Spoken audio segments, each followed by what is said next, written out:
జై సచ్చిదానంద. మీ అందరి మనసుల్లోనూ కొలువై ఉన్న పరమాత్మకు నా హృదయపూర్వకంగా శిరస్సు వంచి నమస్కరిస్తున్నా.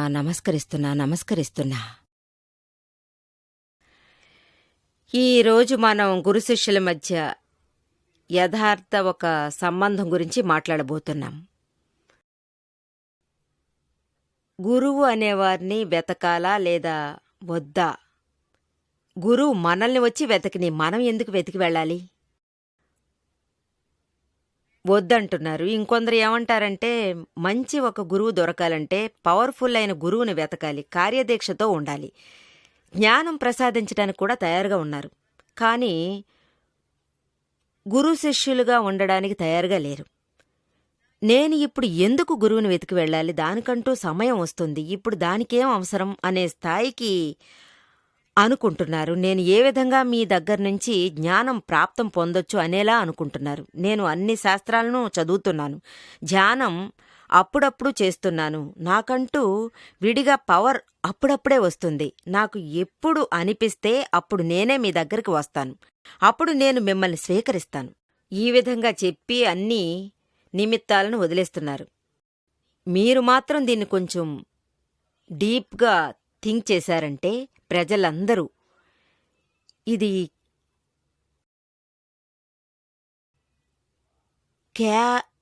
కేవలం షోగా చేసే సమాచారం అలా అని. నేను సరిగ్గా అన్ని విధాల కార్యాలను నేను కూర్చుని చేయడానికి తయారుగా కుదరదు. ఊరికే కాలక్షేప విషయాలు, అది చేస్తాను ఇది చేస్తాను అని చెప్పి ఏదైనా చేయాల్సిందే, అందులో మనం మునిగిపోవాల్సిందే. కానీ వీళ్ళు ఏదీ చేయడం లేదు, వాళ్ళ గురువుని స్వీకరించడం లేదు. నేను మాత్రం జాలీగా ఉన్నాను, లౌకికంలో ఉన్నాను, విడిపోవాలన్న ఆలోచనే వాళ్ళకి కొంచెం కూడా లేదు. వాళ్ళు ఎక్స్క్యూజ్ అడుగుతున్నారు. నేను ఇలా ఉండే వాళ్ళని చాలామందిని చూశాను. అప్పుడే అది మనకు తెలియజేస్తుంది. నిజమైన మనసుతో ఈ విధంగా అంతా బతకాలనుకుంటే మనం ఎప్పుడలా ఉండాలి? నేను ఎప్పుడూ దాదాజీతో అలాగే ఉంటూ ఉండేదాన్ని. నేను ఎలా ఉన్నానో అప్పుడే మీలాగే ఉండిపోతూ ఉండేదాన్ని. పిచ్చిమొహంది అనేవాళ్ళు, పనికిరాంది, మీలాగా ఉండిపోయే వాళ్ళకి ముందు మేమంతా ఏమీ కాదు, కానీ మీ అందరి కాళ్ల దగ్గరే ఎప్పుడూ ఉండిపోతానని చెప్తూ ఉంటారు. ఇప్పుడు మీరు ఏవేం చేయాలా మీరు చేయండి, కొట్టండి, తన్నండి, ఏం కావాలన్నా మీరు చేయండి. అప్పుడే నన్ను మీలా తయారు చేసేస్తున్నారు. మనకు కావాల్సిందంతా ఇదే కదా. మనల్ని మన చుట్టూ ఏదైనా చెప్పారని అనుకోండి, మనల్ని ఎవరైనా కొట్టారనుకోండి, మనం బదులుకి ఏమీ చేయకూడదు. మనం సమయం ఇలా తన్నులు తినాలని ఉందని అనుకుందాం. ఈ ఒక నియమాన్నే నేను దాదాజీ దగ్గర ఉంచుకున్నాను. నేను దాదాజీ దగ్గర చెప్పింది ఇదే. నన్ను ఒక్కో భాగంలో ముక్కలు చేసి ఏం కావాలన్నా సరే మీరు చేయండి, అప్పుడు నేను మిమ్మల్ని వదిలి నిజంగా వెళ్ళిపోలేను. ఏమంటే నాకు మీ గురించి తెలుసు, మీ దగ్గర ఏం కావాలన్నది బాగానే నాకు తెలుసు, అది వెలకట్టలేనిదని తెలుసు. ఇది చాలుగా, నాకు వేరే ఏం అవసరం ఉంటుంది? అప్పుడు ఇదంతా నా బాధ్యత అవుతుందే అని అంటారు. జ్ఞాని యొక్క బాధ్యత అవుతుంది. మనం ఆయన కాళ్ల మీద పడితే ఆ తర్వాత ఆయనే కదా మనకు బాధ్యత. వాళ్లే కదా మనల్ని సరిచేయాల్సింది. మనం చేసే తప్పుల నుంచి ముక్తి కలిగించేది వాళ్ల బాధ్యతగా ఉంది కదా. ఇదే ఉండాలి. ఒక్కో శిష్యుని మనస్సులో ఈ ఒక భావనే ఉండాలి. ఏ విధంగా ఉన్నా సరే నేను మీ కాళ్ల దగ్గరే ఎప్పుడైనా సరే.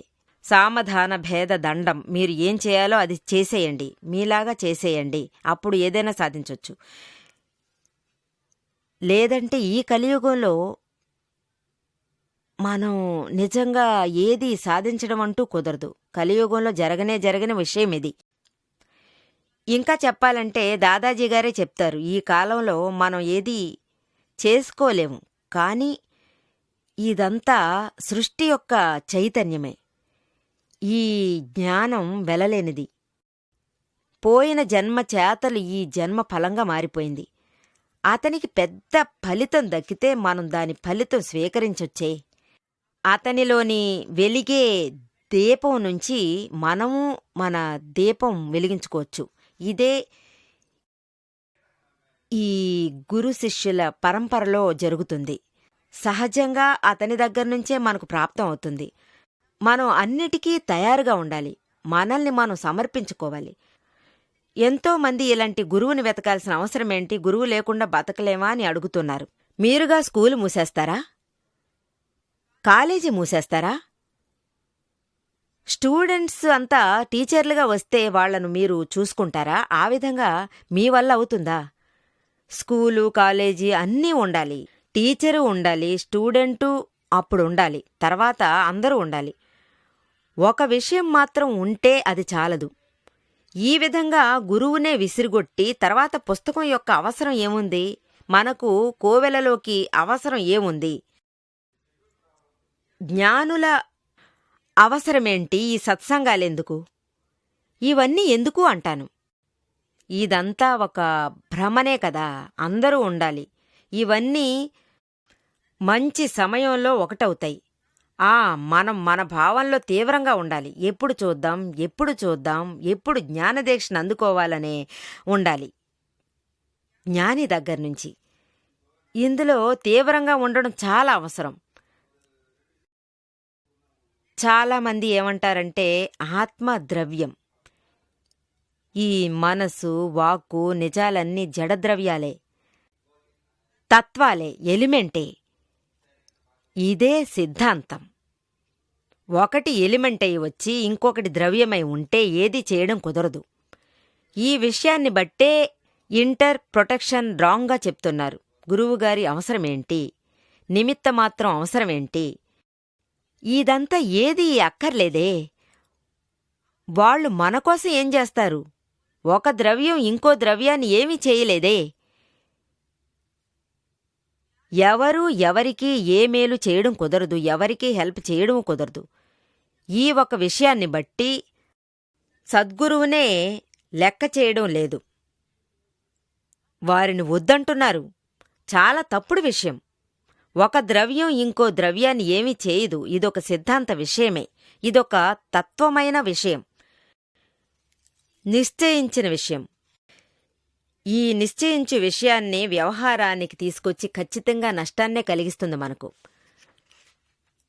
మీరేంటి ద్రవ్యం దాకా వెళ్లారా? మీరు మీ గురువుని ఒక సరైన దృష్టితో మీరు గమనిస్తుంటారా? ఆ స్థాయికి మీకు దృష్టి అనేది ఉందా? మీరు ఎప్పుడూ ఆత్మలో ఉన్నారా, లేక ఆత్మస్వరూపంలో ఉన్నారా? మీరేంటి, మీ సద్గురువుకే మీరు ఆత్మస్వరూపిగా ఉన్నారా? ఈ విధంగా నిరంతరం చూడగలరా? ఎప్పుడు దీనికంత అవసరమే లేదే. పూర్వగతి ముగించింది కదా. మనం ఇందులో వచ్చేశామే. ఇంతకు మించి మీరు నేను చందూబాయ్, నేను భువేంద్ర సింగ్, నేను సంతూర్ సింగ్, ఈ విధంగా మీరు అనుకుంటారు. అది మాత్రం కాకుండా ఇతను మన గురువు, పెద్ద గురువు. ఇతను ఒక ఉన్నతులు. అక్కడున్నవారు, ఇక్కడున్నవారు, ఈ ఒక దృష్టితోనే మనం చూస్తున్నాం. ఆత్మదృష్టి మీది తెరిచుంది. మీకోసం కాకుంటే మీరు వేరే ఏ దృష్టితో చూస్తున్నారు చెప్పండి చూద్దాం. ఆ తర్వాత ఒక ద్రవ్యం ఇంకో ద్రవ్యాన్ని ఏమీ చేయదని అంటుంది. ఇది చాలా తప్పుడు విషయం. ఇది రాంగ్ ఇంటర్ ప్రొటెక్షన్. దీన్ని మీరు తెలుసుకోవడం చాలా అవసరం. మీరు ఎంతవరకు అజ్ఞాన దిశలో ఉన్నారో అంతవరకు ఏదీ సరిగ్గా నడవదు. మీకు ఆత్మజ్ఞానం అనేది చాలా అవసరం. ఇంకా చెప్పాలంటే మీకు కైవల్య జ్ఞానం వస్తుందో అదంటే ఆఖరి వరకు దీన్ని ఎవరైనా ఉంచుకోవడం అవసరం. లేదంటే మీరు నమ్మక ద్రోహం చేసినట్టు అవుతుంది. ఇది చాలా పాపం కదా. మీరు నమ్మక ద్రోహం చేసుంటే నిజంగా ఈ విధంగా అవుతుంది ఆధ్యాత్మికంలో. ఈ విషయం అదంటే ఒక ద్రవ్యం ఇంకో ద్రవ్యాన్ని ఏమీ చేయదు. అది మెడలో ఉంచుకున్న మందని తలచి పంచుకోవడమే ప్రారంభించారు. తర్వాత వాగుతూనే ఉంటారు, అరుస్తూనే ఉంటారు. అది సరే, మీ దగ్గర తలక్రిందులుగా ఎవరు చెప్పింది? ఒంటి మీద పడింది కూడా వాళ్ళు తీసుకుని తాగేస్తున్నారు. మందెందుకు? అది కేర్ఫుల్గా ఫర్ ఎక్స్టర్నల్ యూస్ అని చెప్పారు కదా, దాన్ని పోయి మనం తాగితే ఆ పైన ఏమవుతుంది చెప్పండి? ఆ తర్వాత దాని ఫలితం ఏమవుతుంది? మీరు ఉన్న పళంగా ఉండిపోతారు. లక్షలాది మంది జ్ఞానులు మిమ్మల్ని వెతుక్కుంటూ వస్తారు, కానీ మీ వల్ల ఎవరిని స్వీకరించడం కుదరదు. ఎవరూ ఎవర్నీ ఏమీ చేయడానికి లేదు. ఇతనేం చేస్తారు? ఈయన నా గురువు ఏం చేస్తారు? నేనే అన్నిటినీ చేయాల్సింది. గురువుకంటూ ఒక వాల్యూవే లేదు. వాళ్ళు ఏ పన్నీ చేయడం లేదు, తాముగా ఏ పన్నీ చేయడం లేదు. ఇదే సత్పురుషుల జ్ఞానుల యొక్క నీతిగా నిలుస్తుంది. వాళ్ళు ఇతరులకు ఏమీ చేయట్లేదు, ఒక సెకండ్ కూడా చేయూతగా నిలిచి ఏదీ చేయడం లేదు. నిమిత్త మాత్రంగా ఉన్నారు. దాదాజీ ఎప్పుడూ చెప్పేది ఈ ఒక్క విషయమే. ఎప్పుడు మీకు ఏదొచ్చినా మీది మీకే మేం ఇస్తాం, మాదంటూ ఏదీ లేదు, మేం ఏదీ చేసేవాళ్లం కాదు, కేవలం నిమిత్త మాత్రమే. మీరు మమ్మల్ని ఇలా చూడకండి, మీరు ఏ ఒక కంటితో ఇలా చూడకండి. ఇది నిమిత్తం. ఇది ఏం చేస్తుంది?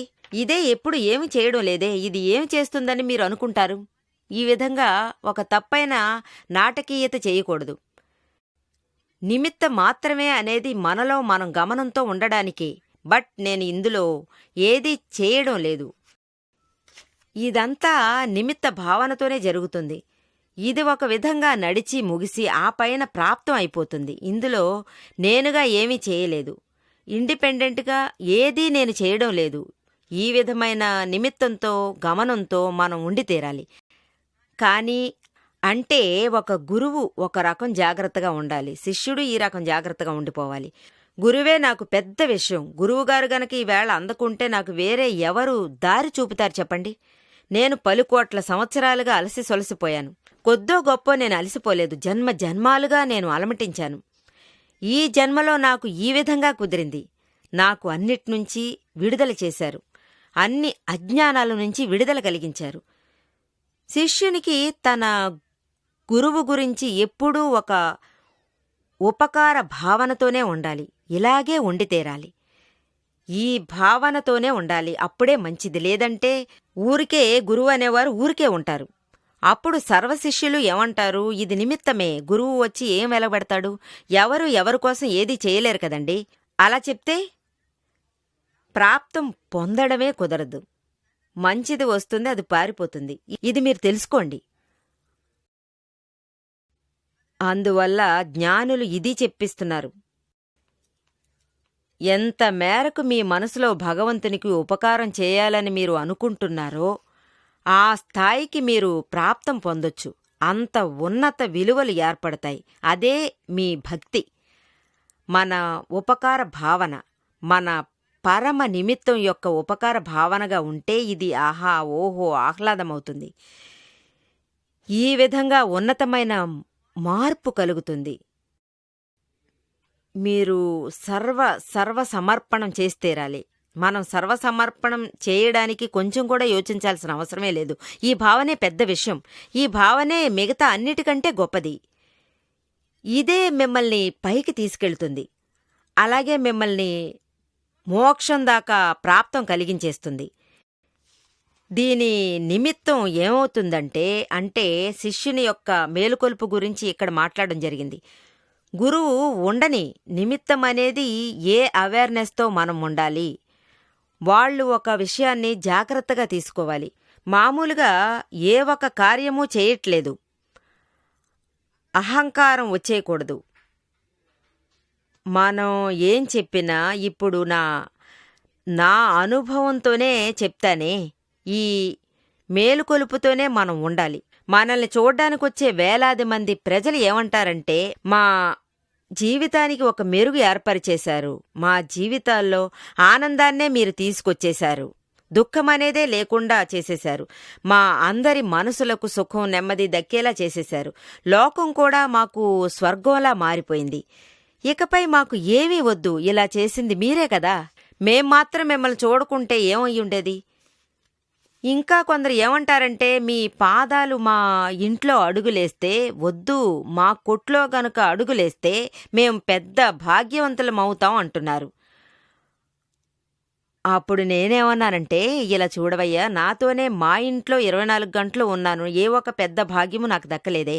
అలాంటప్పుడు నేను ఎలా మీ ఇంటికి రావడం వల్ల మీకు డబ్బు వస్తుంది చెప్పండి? ఇదంతా మీ పుణ్యమే. మేం వట్టి నిమిత్త మాత్రులమే అవుతాం. మా ప్రతిష్ట, కర్మవిధి ఉండడం వల్ల మేం అక్కడికి వచ్చేటప్పుడు సర్వమూ మీకు సరైపోతుంది. All scientific సర్కమ్స్టాన్సెసే. ఇందులో మా చేతి పని ఏమీ లేదు. ఇంకా కొందరు ఏమంటారంటే, మీ చెయ్యి పడగానే మా వ్యాధులన్నీ వెళ్ళిపోయాయి. ఇంకా కొందరు ఎన్నెన్నో శుభకార్యాలు జరిగాయి, ఎన్నో పనులు జరగలేనివన్నీ జరిగాయి.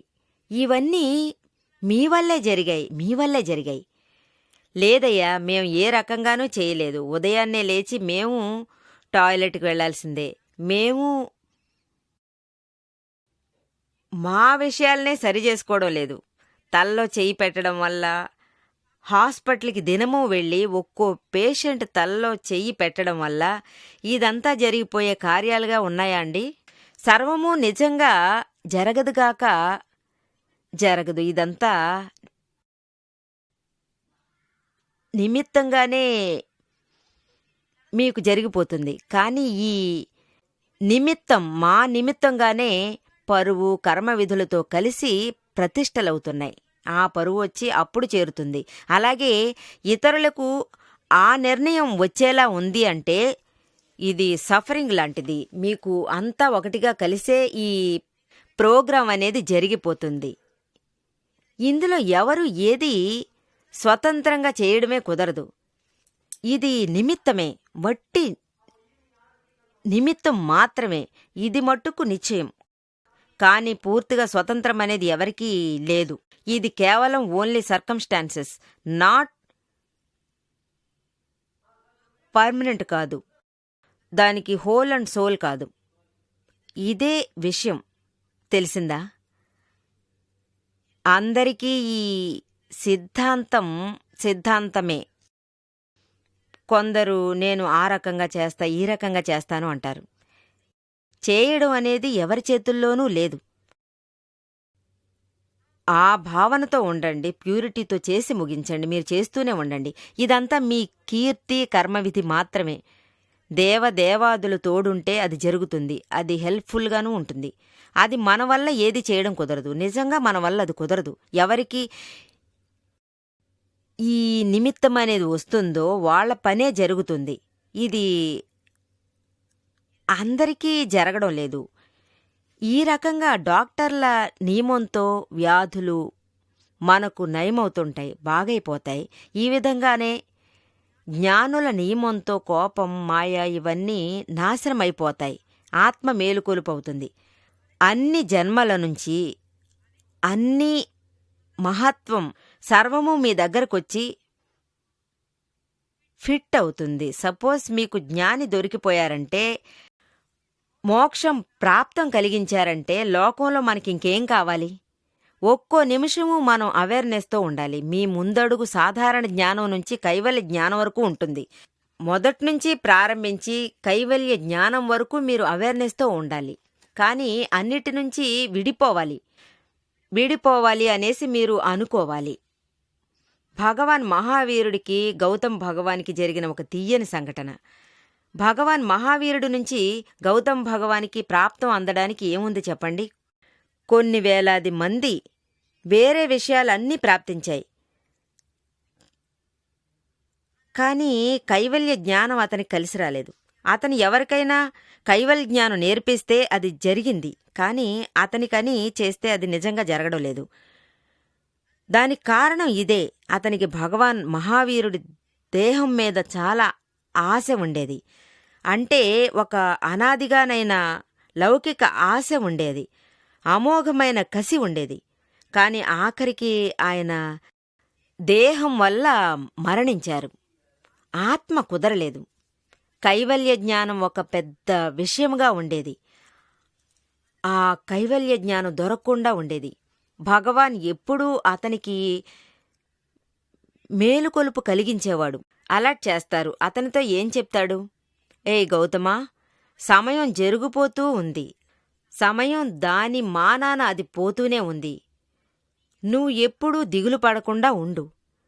ఇతిహాసాల్లో కూడా చూడండి, ఈ విధంగా దిగులు పడవద్దనే చాలా చెప్తూ ఉంటారు. ఎప్పుడు ఆ కాలంలో ఇంత చెప్పాల్సి ఉంటుంది.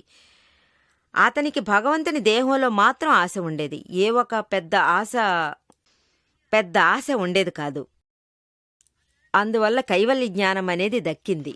అతని వల్ల ఇది వదల్లేకపోయాడు. ఆఖరికి భగవంతుడే అతనికి సహాయం చేయసాగాడు. పక్క గ్రామానికి ఇతను ఉపదేశించడానికి వెళ్ళినప్పుడు అక్కడ ఒక డిస్టెన్స్ ఉండాలి, నిర్మాణం ఉండిపోని. కాని పోయే దారుల్లో అతనికి అలసట మూలంగా ఇదంతా తెలిసిపోయింది. భగవాన్ నిర్మాణమయ్యారని తెలిసిపోయింది. చాలా దిగాలుగా ఉండేది. భగవాన్ మనల్ని అతని పక్కన ఆఖరికి ఉంచలేదే. అతనొక కైవల్య జ్ఞానిగా ఉండడం వల్ల అతనికంతా తెలుసు. నాకు ఏదీ తెలియకుండా పోయిందే అని ఆయన అనుకునేవారు. అయినా కూడా అంతవరకు నన్ను జ్ఞాపకం ఉంచుకోలేదే. చాలా దుఃఖించి, ఏం భగవంతుడా నన్ను మరిచిపోయారు, నన్నెందుకు చనిపోయేటప్పుడు మీ పక్కన ఉంచుకోలేదని ఆయన దగ్గర కోపడ్డారు. అరిచేటప్పుడు కూడా అతనికి సడన్గా ఒక లైట్ కలిగింది. ఆ భగవాన్ మంచివారే, నేనే లేటుగా వచ్చాను. భగవంతునికి అంతా తెలుసు, ఆయనేం చేస్తారు? నేనే భగవాన్, ఈ విధంగా చేశావని నేనొక సమయం తలుచుకున్నాను. ఎప్పుడు ఈ భగవంతుని ఆలోచన తెలిసొచ్చిందో అప్పటినుంచి అతనికొక మంచి ఉద్దేశం అనేది వచ్చింది. అలాగే కైవల్య భావన కలిగింది. ఒక పవర్ఫుల్ జ్ఞానం అనేది వచ్చింది. ఇందులోంచి ఏం తెలుస్తుందంటే, గురువుగారి జ్ఞానం శిష్యుని బాధించడం లేదు.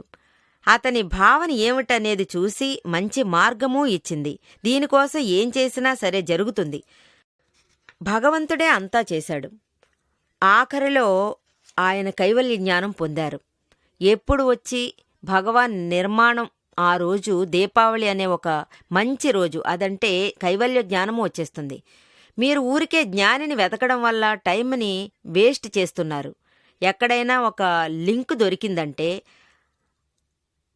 అది మాత్రం కాదు, మీరు కొంచెం కూడా కష్టపడకుండా దాన్ని పాటించారంటే, మీరు నిజంగా దాన్ని ఫాలో చేశారంటే మీకు జ్ఞానం అనేది దక్కుతుంది, నిజంగా దక్కుతుంది. అందువల్ల మీకు ఖచ్చితంగా ఫలం ఉంటుంది. మీకు జ్ఞానులు, సన్యాసులు, వీళ్ల గురించంతా దాదాజీ ఏమీ చెప్పలేదు. వాళ్ళు వచ్చి సత్పురుషులను వెతకండి, జ్ఞానపురుషులను మీరు వెతకండి, మొదలు పెట్టండి అన్నారు. ఇదొచ్చి పుస్తకాల్లోనూ నిజంగా వేయడం జరిగింది. ఇది అంత మహత్తరమైనది,